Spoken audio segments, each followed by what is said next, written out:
ৰঙিয়াত উদয়ন সংঘৰ উদ্যোগত সদৌ অসম ভিত্তিত পয়োধৰ ডেকা আৰু সুৰেন কলিতা সোঁৱৰণীৰ দ্বৈত বেডমিণ্টন প্ৰতিযোগিতাৰ সফল সমাপ্তি।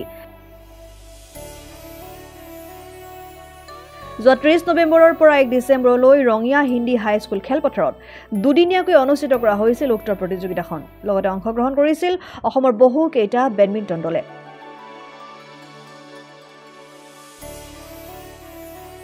দেওবাৰে প্ৰতিযোগিতাখনৰ সামৰণি অনুষ্ঠানত উপস্থিত থাকে ৰাজ্যিক বিজেপিৰ সভাপতি তথা স্থানীয় বিধায়ক ভৱেশ কলিতাৰ লগতে উপস্থিত থাকে জ্যেষ্ঠ সাংবাদিক লেখক তথা চিত্ৰ সমালোচক অংকুৰ ডেকা।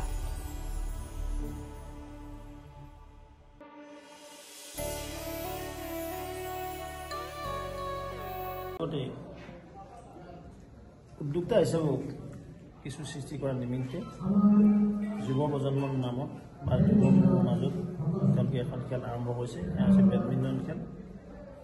আৰু প্ৰয়াত পয়োধৰ ডেকা সোঁৱৰণী লগতে সন্মানীয় সুৰেন কলিতা সোঁৱৰণী এই খেলখন আৰম্ভ কৰিছিল। মই প্ৰথমেই এই মহান ব্যক্তিজনক শ্ৰদ্ধাঞ্জলি নিবেদিছোঁ আৰু তেওঁলোকৰ সুযোগ্য সন্তানসকলে এইবেলি বঁটাও দিছে। তাৰ কাৰণে মই উদ্যোক্তাসকলক ধন্যবাদ আৰু দাতাকো ধন্যবাদ জনাইছোঁ। আশা কৰি এইটো কণ্টিনিউশ্যনটো থাকে। এইবাৰেই খেলিছোঁ বা এইবাৰেই পাতিছোঁ এনেকুৱা নহয়। আশা কৰোঁ উদয়ন সংঘৰ সন্মানীয় বিষয়ববীয়াসকল, সভাপতি সম্পাদক লগতে খেলুৱৈ ৰাইজে সকলো একত্ৰিত হৈ এই খেলৰ মাদকতাত বৃদ্ধি কৰক, খেলৰ জৰিয়তে সমাজখন একত্ৰিত কৰক, খেলৰ জৰিয়তে আমাৰ মাজত মিলা প্ৰীতি এক সৌহাৰ্দ্যপূৰ্ণ পৰিৱেশ ৰচনা কৰক, তাকেই কামনা কৰিছোঁ।